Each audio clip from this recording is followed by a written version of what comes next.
που υπερυψώθησαν τα ύδατα πάνω από 10 μέτρα και δεν έμεινε τίποτα. Αλλού η γη μπήκε μέσα, αλλού βγήκε έξω. Η Κρήτη και οι κορυφές από τα νησιά που βλέπετε είναι ό,τι έχει απομείνει από την βύθιση της Ελλάδος, της Μεσογείου, διότι η Ελλάδα είχε χέρσα η γη μέχρι την Αίγυπτο, ήταν ενωμένη και από τη μία μεριά είχε θάλασσα και από τη μεριά του Αιγαίου θάλασσα, και αυτή η μεσαία λωρίδα ονομάζεται Μεσόγειος, ονομάζεται, αλλά ονομάζεται και κατοικούσαν οι Δραβίδες Αιγιείς και κατοικούσαν και οι Δραβίδες. Μιλάμε για το 12.000 π.Χ. Το 9.500 π.Χ. γίνεται ο κατακλυσμός αυτός. Γίνονται οι ανακατατάξεις οι γεωλογικές στον πλανήτη. Βυθίζεται η Ατλαντίδα, σηκώνονται άλλα και πράγμα που βλέπετε σήμερα. Ό,τι βλέπετε σήμερα από νησιά είναι αποτέλεσμα βύθισης. Η Αίγυπτος όμως δεν πειράχτηκε. Πολλά μέρη από τις ερήμους που βλέπετε που έχουν άμμο ήταν επιθυμένα στις θάλασσας. Γι' αυτό και βλέπετε ερήμους που βρίσκεται κοχύλια. Σε αυτό έχεις πολύ δίκιο. Έχεις δίκιο σε αυτό και συγκεκριμένα. Γιατί στα άλλα δεν έχω. Εντάξει, κοίταξε να δεις. Είδα ένα ντοκιμαντέρ στο Discovery. Να τελειώσω. Τελείωσε. Μένοντας λοιπόν, γίνονται αυτές οι ανακατατάξεις. Αυτή η ομάδα των 200.000, μιλάμε για μεγάλη, και συν αυτά που γέννησαν και οι γυναίκες τους, περνούν απέναντι και με την πάροδο των χιλιετιών βαδίζουν προς την Αίγυπτο. Στην Αίγυπτο λοιπόν που εμφανίζονται γύρω στο 5.000 6.000 π.Χ. εγκαθίστανται εκεί και αρχίζουν και μπαίνουν στο ιερατείο. Άγνωστοι, έτσι, είχαν τη γνώση. Το 1700, από την άλλη πλευρά τώρα της Βαβυλώνας, φαίνονται οι Εβραίοι, μία φυλή Χαλδαίων, Χαλδαίοι είναι στην καταγωγή, οι οποίοι ταξιδεύουν προς την Φιλιστέα, την κριτική απικία των Ελλήνων Κριτών, την Φιλιστέα ή Παλαιστίνη. Ερχόμενοι λοιπόν τότε εκεί, γνωρίζετε περαιτέρω τι συμβαίνει, πάνε στην Αίγυπτο ο γιος, ο Αβραάμ κλπ. Αρχίζουν τις σχέσεις με την Αίγυπτο. Γρηγορό, τους βλέπουν οι άλλοι ότι είναι ρακέντητοι και κακομοίριδες και καταλαβαίνετε ότι σε έναν φτωχό ρακέντητο, όταν του περάσεις το μήνυμα ότι είσαι εκλεκτός, η άγνοιά του, η κατώτερότητά του, του διεγείρει στο συναίσθημα της κατωτερότητος, το κόμπλεξ κοινός που ξέρετε, και αρχίζει να αισθάνεται κάποιος. Αυτοί γνώριζαν από τέτοια κόλπα ψυχολογικά και αρχίζουν να μειούν ότι είναι εκλεκτοί. Είναι εκλεκτοί του Θεού. Για ποιο λόγο είναι εκλεκτοί? Ουδής γνώριζε. Ούτε γνωρίζει και σήμερα. Αρχίζουν λοιπόν να τους μειούν τους Εβραίους αυτούς για να τους έχουν προπομπούς. Να τους έχουν αποδιοπομπαίους τράγους. Να πέφτει στάχτη στα μάτια όλης της ανθρωπότητας της τότε για να λειτουργούν υποχρία.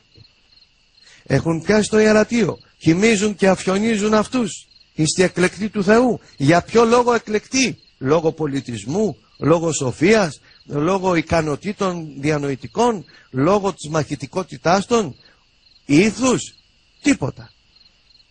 Μιλάνε τα πράγματα μόνα τους. Τους κάνουν πεμπτοφαλαγγίτες και αρχίζουν αυτοί και λειτουργούν με μία εντολή του Θεού Γιαχβέ.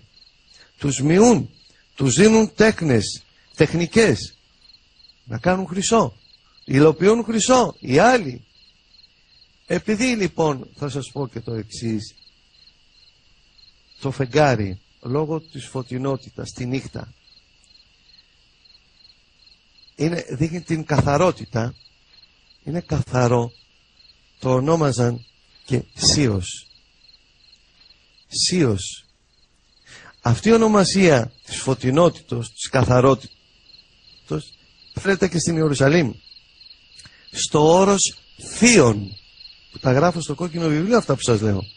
Το όρος Θείον είναι εκεί που οι Σόλυμοι το 3000 π.Χ. κατέβηκαν από τα όρη των Σολύμων της Λυκίας προς την Φιλιστέα και δημιούργησαν το μεγαλύτερο ιερό της τότε επικράτειας, το ναό του Μιλιχίου Διός. Αυτόν το ναό πηγαίναν οι Έλληνες που θέλαν να δουν τον Ιησού κατά την εορτή του Πάσχα και βγαίνει και λέει ένας ιερωμένος και με αξίωμα, τέλος πάντων, ότι ήταν Εβραίοι, Έλληνες λέει, και πήγαν να βαπτιστούν Εβραίοι. Τέλος πάντων. Και μοιάζει και με το... Τέλος πάντων. Αυτόν το ναό... Όχι, θέλουμε να τα ξέρουμε όλα. Πάσχα, κατά την εορτή του Πάσχα των Εβραίων, οι Έλληνες Γαλιλαίοι πήγαν να δουν τον Ιησού.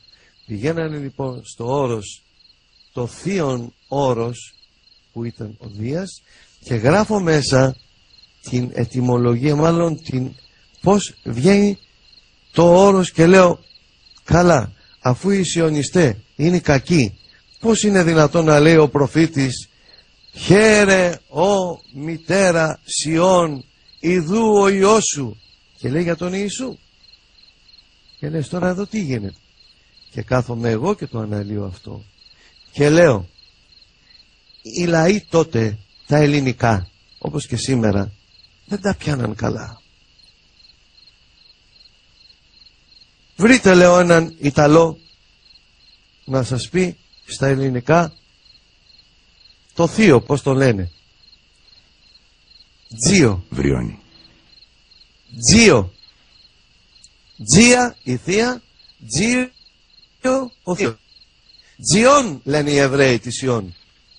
Ρωτήστε τώρα έναν Ισπανό να σας πει τη θεία, το Σίος, πώς θα το πει, πώς το λένε? Σίος, που είναι ο Σίος, είναι ο καθαρός, έτσι, ο Όσιος δηλαδή στα ελληνικά. Πώς θα την πει ο Ισπανός? Ο Ισπανός θα την πει θείος, γιατί έχει το θ στο σίγμα. Δύο γλώσσες σας έβαλα που τα γράφω στο βιβλίο.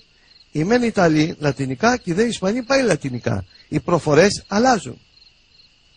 Θ θα πει το σίγμα ο Σπανιόλος, Σ θα πει το Θ το ελληνικό ο Λατίνος.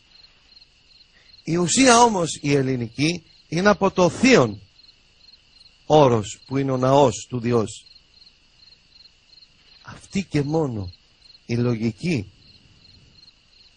και ανάληψη που κάνω στο βιβλίο ισορροπεί τα πάντα, διότι απομυθοποιείται που δεν τολμά κανένας θεολόγος, μα κανένας θεολόγος δεν τολμά να πει έλα εδώ ρε, δεν μου λες εκεί πέρα γιατί ο προφήτης Ισαΐας λέει χαίρε ο θυγάτηρ Σιών, ιδού ο Υιός σου έρχεται μετά πόλου, καθήμενος επί πόλου όνου.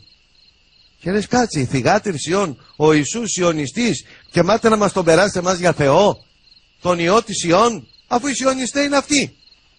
Προσέξτε ο διάβολος τι κρύβει και γιατί τα έχει μαζί μου, τι κρύβει. Αυτό λοιπόν που το παρουσιάζω. Και άλλο ένα παράδειγμα, στην Κρήτη δεν λένε το και, δεν το λένε τσε, ταφ σίγμα. Το και είναι ταφ σίγμα, όταν το γράφουν κάπα. Δεν γράφουν ταφ σίγμα, το προφέρουν όμως τσε. Γιατί? Είναι η προφορά της γλώσσας, είναι η ίδιο. Και το διάολο το λένε, και το διάολο το λένε ζιάολο. Ναι. Το DNA και το δέλτα είναι ζι. Άλλους, άσε με να τελειώσω ρε Κώστα.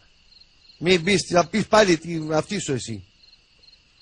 Λοιπόν, έχουμε τέτοιες ιδιομορφίες γλωσσικές στην Ελλάδα. Καταλαβαίνετε λοιπόν τι παραφθορά που δεν το έχει αγγίξει κανένας και το αγγίζω εγώ με πλήρη θάρρος και θράσος και το παρουσιάζω, διότι αν και εφόσον υπάρχει λογική σε αυτό που λέω, μην περιμένετε διπλώματα και αποδείξεις. Η λογική που είναι ο Θεός μέσα σας θα σας πει όντως αυτό στέκει. Αφού στέκει, πάρ' το και πήγαινε πιο πέρα.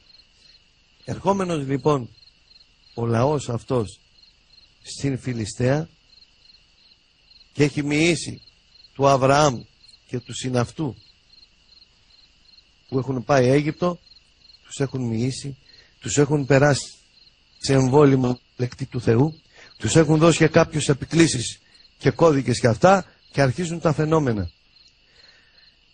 Αυτή λοιπόν την εποχή εκείνη της Ατλαντίδος υπήρχε μία αδελφότητα που καμία άλλη στον πλανήτη Γη δεν ισχύει σε τέτοια δύναμη, μεταφυσική γνώση, υποχθόνια βέβαια γνώση. Και είναι η στοά της Μελένης αδελφότητος, η Μέλανα στοά. Αυτή η Μέλανα στοά με την τεχνολογία και τα τεχνικά μέσα που είχαν άνοιξαν διάβλους κάτω από τη γη και εισχώρησαν σε μεγάλα βάθη. Υπήρχαν και άλλα έτοιμα τούνελ τέτοια, τα οποία αυτά εκμεταλλεύτηκαν, είχαν την τεχνολογία να τα δουν και δημιουργήθηκαν αυτές οι υπόγειες πολιτείες, Άρθα, τη Στούλη και τη Σαμπάλα.